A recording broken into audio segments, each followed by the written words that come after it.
Okay, so I'm just going to rant for a minute because I'm driving, but still, let me just explain a couple things real quick. Whenever you're trading options, you have to keep in mind what you're doing. Essentially, if you take away all of the noise, all of the data, all of the charts, all of the tools, and you just have your option order open and time, that's basically what you're doing. You're making a bet on an underlying securities option contract, a call or a put, and basically what you're doing is you're putting money down and you're saying, okay, I'm betting there's going to be movement in the direction of this option to the point where I will be able to profit from it by expiration.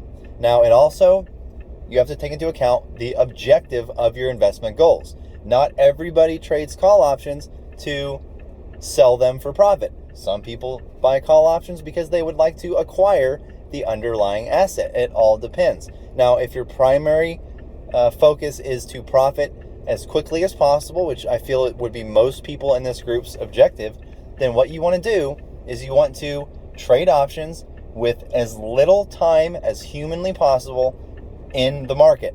Because if you have yourself exposed to the market, if you have a call or a put open, despite the way they're performing, it's gonna lose value every fucking day, no matter what, no matter where it is in the options chain, whether it's in the money, out of the money, you're going to lose money on it because of theta. Options work a very, very specific way. They don't operate off of technicals. They don't operate off of YouTube videos. They don't operate off of your feelings, your thoughts. You know, if you think that you're a shitty trader because every trade that you touch ends up not working out for you, you're doing something wrong. It's not the trade's fault. It's something you're doing wrong. Nobody is bigger than the market. Nobody. Market doesn't give a fuck about anybody's feelings, anybody's money, or what anybody thinks. The market does what the market does. Now, if you want to trade options, you have to tackle your own psychology. If you are notorious, and nobody knows you better than you, but if you know that you're not a patient person, if you know that your risk tolerance is low and you don't really like holding things down in the red, which a lot of people don't, you're going to have to understand that a lot of trading options is risk management. That means that if the stock goes against you, if the play goes against you, freaking out about it, complaining and whining and moaning and acting like you're entitled to receive instant gratifications for little to no work being put in, that's exactly what apes do. They expect to get rich off of no effort and understanding why they would get rich off the underlying security, AMC. Options works the same way. You can't just assume that it's going to work out for you without knowing why. If you take the time to understand why it's working out, why it may not have worked out, then you will become a better trader. But if you're stuck in the same psychological loop of you're going to play something and if it doesn't work out, you get mad and fuck the world and you're a victim, no one cares. No one gives a fuck. You just look like a whiner and you're misrepresenting stuff. So you've got to understand, if you want to succeed, it's about your approach to doing it, what you're comfortable with, because not everybody is comfortable with trading options in a quick fashion. Some people like to hold for longer periods of time. It all varies on the individual. That's why trading is so unique, because it's an individual experience as far as execution, but as far as speculation, it can be a group effort, and that's what the specials are. What I've done is I've taken these feeds and I'm searching for very specific trade criterion, being I want the buy volume more than the sell volume. I also want the buy volume more than the neutral volume. I also want the RSI, if it's a call, to be near the oversold side. I want the RSI, if it's a put, to be near the overbought side. I want the options to be unusual, meaning I want them to have more volume total than open interest. But in our case, I actually set it to where there's more buy volume than open interest. Not just volume, but buy volume. The sell volume has to be less than a third of the buy volume, or 1,000 or less. Same for the neutral volume. I don't want any multi-leg option volume, which is strategy volume, more than one leg of a strategy, like your straddles and condors and things like that. Don't want any of that. I also want the bid price to be above a certain threshold and the ask price to be below a certain threshold, so it's an affordable trade.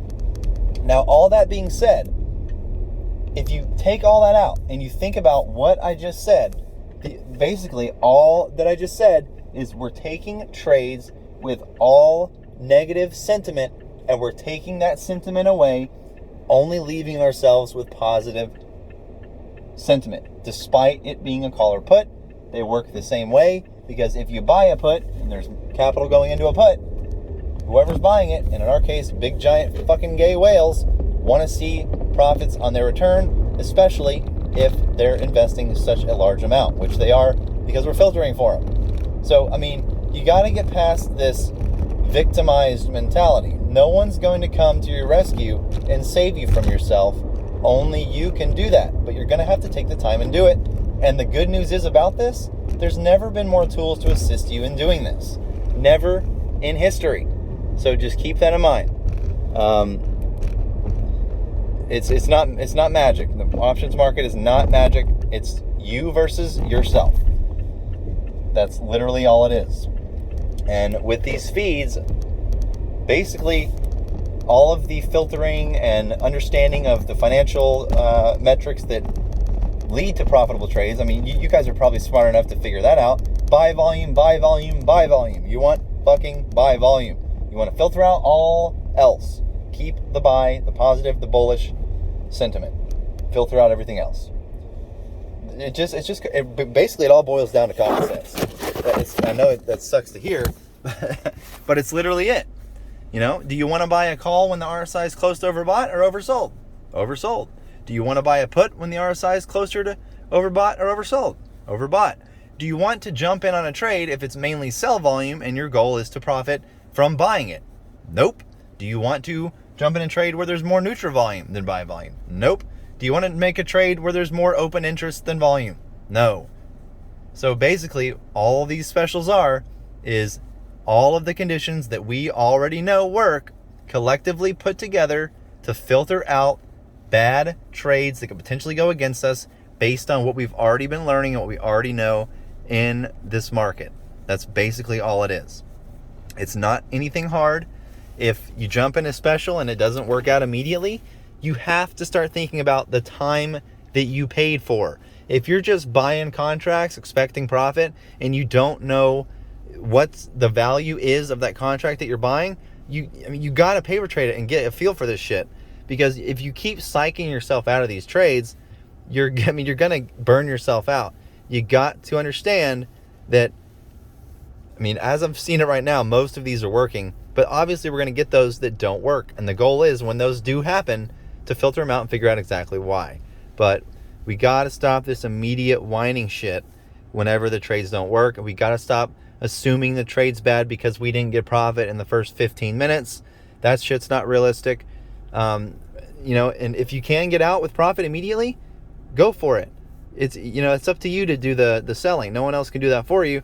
But the thing is, you also have to set an exit plan in case it doesn't work out for you. I see a lot of people setting sell limits, but not stop limits. If you're worried about risk, you got to set the stop. But anyways, I'm out of time here. Let's go, Brandon. I really think this is going to make a huge difference in a lot of our portfolios and overall outlook. We just have to take the time out to truly understand what we're trading.